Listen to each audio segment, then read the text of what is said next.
Maka di sini ada gambaran pada kita yang pertama, kalau antum sedang dibimbing oleh Allah menuju kedudukan yang tinggi, maka sadarlah teman-teman, saat yang bersamaan antum tidak akan sunyi dari rintangan-rintangan sekitaran. Catat itu baik-baik. Anda kedudukan biasa, naik luar biasa, maka hambatannya itu akan semakin meningkat, tidak sama dengan sebelumnya.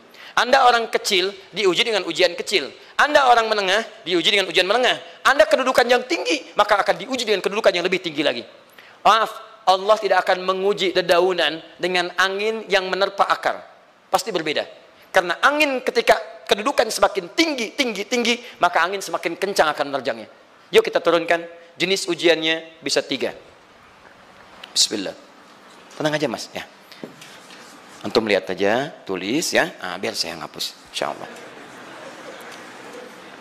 Perhatikan baik-baik. Sini.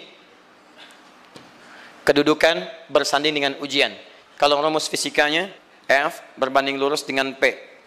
Gaya berbanding lurus dengan tekanan. Jadi kalau antum misalnya, rumus asalnya F1 sama dengan F2. Gaya gerak sama dengan gaya dorong. Kalau dikembangkan ke sini, tenaga kecil begini, maka yang bunyi kecil. Kalau besar, semakin besar lagi. Nah, memahami rumus ini, F sama dengan P. F berbanding lurus dengan tekanan. Ada gaya tekanan juga yang cukup kuat. Ketika antum pukul kencang, suara kencang. Tapi ini lebih sakit kan? Tekanannya lebih kuat. Itu agak berbeda. Itu dalam persepsi positif. Dalam persepsi negatif juga bisa. Gaya berbanding lurus dengan tekanan. Semakin orang banyak gaya, semakin tertekan hidupnya. Ya? Tanya. Sekarang lihat sini. Rumus ini kalau kita turunkan lewat ayat, am hasibtum an tadkhulul jannata. Apakah Anda akan duga begitu mudah masuk surga? Walamma ya'tikum matalul ladzina khalau min qablikum. Sementara Allah belum menguji Anda seperti orang dulu yang dijamin surga mendapati ujian. Apa jenis ujiannya? Ini manhaj hidup kita dan kita berhenti di sini. Maaf, saya mungkin hanya 5 ayat dulu untuk hari ini ya.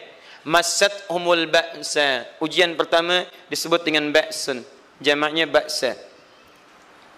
Ba'sa. Ini masih ringan. Misal, jarang ke masjid, sekarang mulai ke masjid. Begitu antum ke masjid, Allah kasih ujian. Sesuai dengan kadar niat antum. Kasih ujian gerimis. Ke masjid gak? Itu ba'sun. Begitu antum ke masjid, orang Arab katakan, nazil matar. Turun hujan. La ba's, la ba'sa, la ba'sa. Gak ada masalah. La ba'sa, tidak ada masalah. Serap ke dalam bahasa Indonesia, lewat. Labas. Labas, lewat. Ringan. Berarti, kalau antum diuji dengan yang ringan, maka antum kadarnya masih ringan, akan dinaikkan kepada yang menengah. Akan yang menengah. Hati-hati betul. Kalau antum belum lulus yang di sini, maka antum akan terus sampai di sini, sampai lulus di sini. Sampai lulus. Antum mau berangkat ke masjid, gerimis bisa. Tiba-tiba nggak jadi di rumah. Istri antum mengatakan, Pak kok nggak ke masjid? Hujan mah, kan cuman gerimis. Takut teriak, Masya Allah. Padahal antum misalnya belum kuat untuk berangkat. Maka antum akan terus diuji di sini. Lihat rumusnya, Quran surah kedua ayat 286. La yukallifullahu nafsan illa. Allah tidak akan pernah menguji seorang hamba di luar kadar kemampuannya. Jadi kalau antum masih ujian yang ringan, antum diberikan yang ringan. Antum naik menengah, diberikan yang menengah. Antum naik lagi level tinggi, diberikan ujian yang berat. Menengahnya disebut dengan darrun. Waddarra, dari ba'sun jadi darrun. Jamaknya darra. Sudah menyakiti fisik. Kena fisik. Sudah melukai. Hujannya makin deras. Ya. Kalau dalam kehidupan, yang ini mungkin celaan biasa. Duh, sudah berubah ya. Masya Allah. Sekarang jilbabnya sudah panjang. Masya Allah. Duh, semakin panjang ya. Yang ingin Batman ya. Masya Allah. Udah banyak. Begitu sudah mulai pakai cadar, ninja. Oh, Masya Allah. Dorra. Sudah nggak enak ke fisik. Dorrun. Dorrun. Lihat rumusnya ya. Lihat rumusnya baik-baik. Ini lebih menenangkan pada jiwa. Ketika Anda dalam level-level seperti ini artinya Allah sedang menaikkan iman Anda dalam level yang lebih tinggi lagi. Jadi ketika ada celaan menghunjam dalam lisan seseorang, sudah mulai menyakiti, itu sebetulnya pengakuan dari Allah lewat lisan orang itu, bahwa Anda sedang diangkat keimanan pada tingkat yang lebih tinggi. Ada yang mengatakan, kamu kenapa sih pakai jilbab begitu? Yang biasa aja kali. Mah, yang iman biasa sudah banyak. Saya ingin menampilkan keimanan yang luar biasa. Supaya dengan iman itu saya lebih mendoakan mama. Saya menampakkan amalan-amalan. Mudah-mudahan pahalanya bisa buat mama. Masuk dengan bahasa yang baik. Masya Allah. Jadi kalau antum bisa melawan hal-hal demikian dengan bahasa yang indah, itu nyaman kepada jiwa. Kadang-kadang ada kalimat-kalimat yang tidak perlu pakai dalil, teman-teman sekalian. Kembalikan ke sini. Terakhir, wazulzilu zilzal. Zulzilu zilzal. Gempa, goyang. Dia ada ujian yang bisa menggoyangkan diri kita, membuat gempa hati kita. Antum sudah nggak kuat, kadang-kadang jalan sempoyongan, padahal nggak ada gempa di luar, cuman hati kita kayak kena goncangan. Diserang sana, serang sini, nggak bisa tidur, nggak bisa makan, tawarin ini susah, itu susah. Wazulzilu. Bahkan hatta yaqula Rasulullah walladzina amanu ma'ahu mata nasrullah. Sampai-sampai Rasul SAW, bahkan orang-orang beriman, bahkan yang setelahnya bisa mengatakan, kapan ini berakhir? Akan tiba masa Anda mengalami satu situasi sampai Anda mengatakan, kapan berakhirnya yang seperti ini? Serang, serang, serang. Perhatikan, jika Anda berada pada level ini, saya ucapkan selamat kepada Anda. Karena Anda akan diangkat pada kedudukan yang tertinggi di antara sekian ujian yang ada. Zilzal. Artinya Allah akan naikkan Anda pada derajat yang tinggi. Karena hukum ujian tadi, la yukallifullahu nafsan illa wus'aha. Allah nggak akan menguji seorang hamba di luar batas kemampuannya. Jadi kalau Anda sudah dipandang oleh Allah siap menerima yang ini, maka Anda akan diberikan zilzal. Kalau Anda nggak mampu, Anda hanya akan diberikan darra atau ba'sun. Dimohon maaf, kalau di antara jamaah yang hadir saat ini, Anda merasa sedang punya masalah yang berat, membuat hati Anda goyah, saya ucapkan pada Anda, dari sekian hamba Allah yang ada di muka bumi, cuman Anda yang diberikan itu. Artinya Allah akan mengangkat derajat Anda. Ayo bahagia. Dan yakinlah, bukan orang lain yang dititipkan, Anda yang diberikan.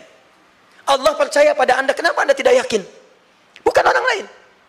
Jadi mustahil Allah memberikan ujian berat kalau Anda nggak sanggup. Karena cuma Anda yang sanggup, Anda yang dikasih. Makanya jangan mengeluh. Jangan katakan, ya Allah, kenapa saya, ya Allah? Why me? Kata Allah, why not? Kamu yang bisa. Yang lain tidak. Dan tanpa harus Anda menuliskan status. Memang cuma saya yang sanggup. Oh, Masya Allah. Gak usah. Sadari. Kalau bukan sayang, Allah itu punya sifat adil. Nggak mungkin menukar sesuatu di luar kadarnya. Antum tahu cicak?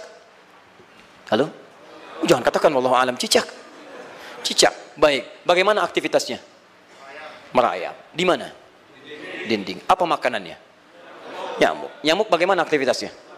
Terbang. Pertanyaan saya, di mana keadilan Allah menjadikan makhluk yang merayap makanannya terbang?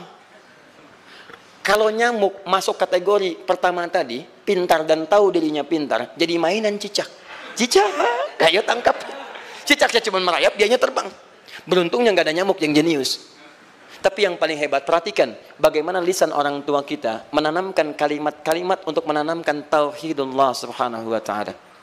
Cicak-cicak diam-diam merayap. Perhatikan, yang Allah tuntut pada cicak, merayap kamu.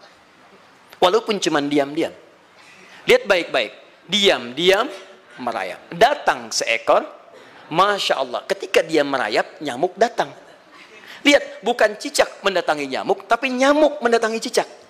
Kalau cicak tidak merayap, mustahil nyamuknya datang. Allah hanya tunjukkan, kamu merayap ya, nyamuk datang. Sekalipun dia merayap, cuman diam-diam, nyamuknya datang. Jadi hukum Allah itu kalau dipatuhi, nikmat kehidupan. Cicak gak merayap, nyamuk gak datang. Cicak merayap, nyamuk datang. Datang seekor nyamuk. Setelah itu, silakan.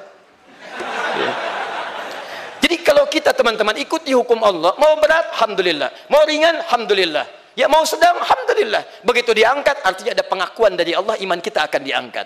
Cuman, bahasa Nabi Ya'qub alaihissalam kepada Yusuf alaihissalam, mesti ada persiapan dalam mengatasi itu semua. Tidak cukup hanya mendiamkan saja. Maka kata Nabi Ya'qub, jangan kisahkan dulu. Bikin dulu pemetaan-pemetaan untuk mudah mengatasi itu semua. Ini poinnya. Anda harus punya rencana.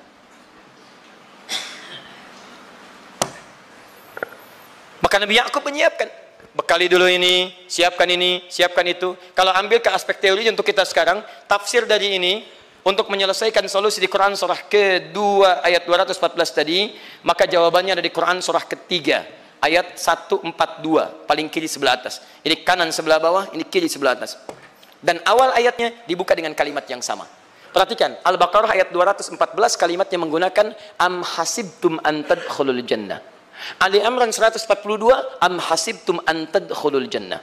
Yang Al-Baqarah itu ujiannya, walamma ya'tikum mathalul ladzina khalau min qablikum masathumul ba'sa wad-dharra waz-zulzilu. Yang Ali Imran itu solusinya. Am hasibtum an tadkhulul jannata wa lamma ya'lamillahu alladhina jahadu minkum wa ya'lamas sabirin. Saya tutup sampai sini dulu.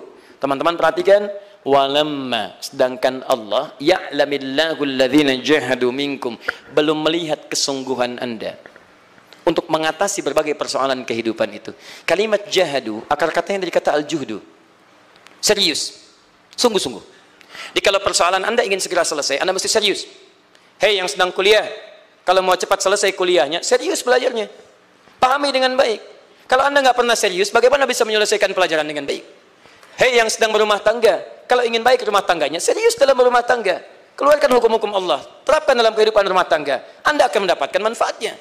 Hei yang sedang berbisnis, serius dengan pekerjaan. Karena hanya orang serius yang bisa menghasilkan kekayaan-kekayaan yang terbaik. Serius dalam ibadah, karena ibadah melahirkan keberkahan dengan kekayaan yang Anda dapatkan dari titipan Allah Subhanahu wa taala. Ayo serius. Al-juhdu dibagi 3 bagian. 1, serius dalam merencanakan, disebut ijtihad namanya. Bikin rencana. Misal, maaf, tadi dalam keluarga, kalau diambil kedudukan Yusuf alaihissalam, antum tempatkan itu pada porsi pertama sebagai target. Misal, Yusuf diberikan kedudukan oleh Allah. Bagaimana anak saya punya kedudukan walaupun tidak sama dengan Yusuf alaihissalam? Cari, rencanakan, buat pemetaan. Di masa depan anak saya mesti punya kedudukan. Apa? Kalau dalam kedokteran, kedudukan dokter yang terbaik. Kalau dalam bisnis, pengusaha yang terbaik. Misal, kalau dalam pemerintahan, jangan tanggung-tanggung, jadi presiden, jadi itu. Anda turunkan kemudian pendidikannya dari situ. Ijtihad direncanakan. Masuknya lewat sini, lewat sini, lewat sini, lewat sini. Seperti kemudian, maaf, Hannah dengan Imran, rahimahumullah, merencanakan hasil yang terbaik untuk Maryam. Bahkan sejak dalam kandungan. Quran surah ketiga Ali Imran, dari ayat 35 sampai 37. Paling kiri pertengahan sampai bawah. Idh qalat imra'atu Imran, Rabbi inni nazartu, bahkan nazar. Nazartu ma fi batni muharrara, saya bernazar anak saya yang lahir ini akan punya kedudukan dekat dengan Allah Subhanahu wa taala. Di sejak bayi direncanakan. Mau jadi apa? Setelah itu apa? Jihad. Jihad itu kesungguhan dalam mempraktekkan, mengaktualisasikan konsep yang sudah dibuat. Jangan sampai cuma berdoa tapi doanya tidak disandingkan dengan ikhtiar, nggak nyambung.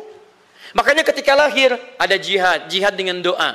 Falamma wada'at saqalat rabbi inni wada'tuha untha, ayat 36-nya. Wallahu a'lamu bima wada'at wa laysa dzakaru kal untha. Lihat, wa inni sammaituha Maryam wa inni wa'idhuha bika wa dzurriyyataha minasyaitonir rajim. Doa. Setelah berdoa apa? Teruskan. Bagian akhirnya ayat 37-nya. Maaf teman-teman, tidak cukup dengan doa. Karena Maryam masih dekat dengan Allah, punya kedudukan, dia mesti dirawat oleh orang yang paling saleh. Cari Nabi Zakaria, orang saleh. Mesti merawat. Tempatnya masih netral dari keburukan, bikin mihrab. Jadi tempat dibuatkan, orang soleh merawat, doa dipanjatkan, doa berbanding lurus dengan ikhtiar. Apa yang terjadi? Ayat 37-nya. Fataqabbalaha rabbuha biqabulin hasanin wa ambataha nabatan hasana. Maka Allah Subhanahu wa taala menerima usaha orang tua ini. Doanya diterima, ikhtiarnya diterima. Jadi kalau antum mengambil ayat tadi, diterapkan dalam kehidupan, rencanakan teman-teman sekalian. Anak mau sekolah di mana? Mau jadi apa? Turunkan ke bawahnya. Oh, dia mau jadi dokter, dokter yang hafal Quran, turunkan. Pendidikannya di sini, di sini, di sini, di sini sampai paling kecilnya. Siapa gurunya yang dekat dengan Allah? Sekolahnya yang menjauhkan dari hal-hal keburukan. Sampai satpamnya soleh, security-nya soleh, koperasinya orang-orang soleh, gurunya orang-orang soleh. Hadirkan. Kalau ikhtiarnya sudah nyambung dengan doa, maka fataqabbalallah, qabbalallah. Taqabbalaha rabbuha. Diterima Maryam, antum diterima. Di kadang-kadang yang nggak nyambung nih begini, doanya nggak nyambung dengan ikhtiar, itu masalahnya. Ya Allah mohon ya Rabb, jadikan anak saya rajin sholat, hafal Al-Quran. Tapi ditempatkan di sekolah yang tidak pernah mengajarkan sholat. Tidak nyambung. Ditempatkan di tempat yang tidak pernah mengajarkan Quran. Tidak nyambung. Nggak ada kesamaan di situ. Maka Nabi Ya'qub alaihissalam memberikan gambaran kepada anaknya. Nah, kamu akan punya kedudukan begini. Hati-hati. Setiap ada kedudukan akan ada rintangan. Kamu harus punya rencana untuk merencanakan solusi-solusi terbaik untuk itu. Kemudian yang terakhir, ini yang paling hebat. Mujahadah. Perjuangan melawan emosi. Karena tidak sedikit tantangan itu, maaf, yang berat itu bukan menghadapi fisiknya, tapi menghadapi diri kita sendiri. Mau ke masjid, malas, itu yang susah dihadapi dibandingkan dengan hujan. Hujan ada payung, malas mau pakai apa? Maaf, menurun, semangat turun, malas datang, kecewa datang, pesimis datang, lawan, namanya mujahadah. Gabungkan ketiganya, isi dengan sabar. Wa ya'lamas sabirin. Manhaj itulah yang diberikan kepada Yusuf, sehingga Yusuf nanti mengalami tahapan-tahapan kehidupan sampai dengan beliau mencapai puncak tertinggi, disebut kemudian menjadi Al-Aziz, dan disitulah kemudian terbukti mimpinya. Setelah 40 tahun atau 80 tahun disebutkan dalam satu riwayat, maka terbuktilah mimpi ini punya kedudukan bapak ibunya beserta saudara-saudaranya sujud di hadapan Yusuf alaihissalam. Teman-teman, ini baru 5% dari pengajaran yang ada di surah Yusuf. Masih banyak hal yang lainnya. Bagaimana ketika mohon maaf bertemu dengan saudaranya. Saya kasih bocoran sedikit. 10 orang rapat di satu tempat untuk mencelakai Yusuf. Setelah mereka menyimpulkan bapaknya itu lebih perhatian kepada Yusuf. La Yusufu ahabbu ilaina. Yusuf itu lebih dicintai dibandingkan kita pada diri bapak kita. Bapak kita salah nih. Bapak kita salah. Masya Allah. Bapak kita sesat nih. Ya, inna abana la fi dhalalim mubin. Bapak kita sesat banget nih. Salah bapak nih. Ya harusnya kita yang dicintai, kita lebih kuat. Wa nahnu usbah, kita lebih hebat dibanding dia. Rapat teman-teman. Yang hebat begini, 10 orang rapat. Diajukan usulan untuk membunuh Yusuf. Saya mau tanya pada antum, kalau 10 orang rapat, 9 mengusulkan A, 1 mengusulkan B. Kira-kira yang diterima secara quorum 9 atau 1? 9. Ini bisa tertukar. Tertukar. Pembunuhan diusulkan, 9 orang condong. 1 orang mengusulkan, la taqtulu Yusuf, jangan bunuh Yusuf. Alqihi fi ghayabatil jubbi, yaltaqithu ba'du sayyarah. Cukup lemparkan dia ke tempat gelap. Kemudian di tempat itu akan lewat para kafilah, dia diambil dan menjauh dari kita. Yang penting kan Yusufnya nggak ada, supaya dosa kita nggak berat-berat amat. Yusufnya ambil, itu kan tujuan kita. Lihat baik-baik. Biasanya setan kalau sedang melakukan sesuatu itu nggak akan nanggung. Nodong bisa pembunuhan. Lempar bisa perampokan. Tapi ini yang aneh, kenapa 9 orang yang untuk membunuh itu tiba-tiba belok menyepakati rencana yang pertama? Yang 1 orang. 9 orang, 10 orang rapat, 9 punya A. Tiba-tiba yang 9 berpindah kepada yang B yang cuma 1 orang. Kenapa bisa terjadi? Ada rahasia di situ. Kapan rahasianya? Kapan-kapan kita bahas.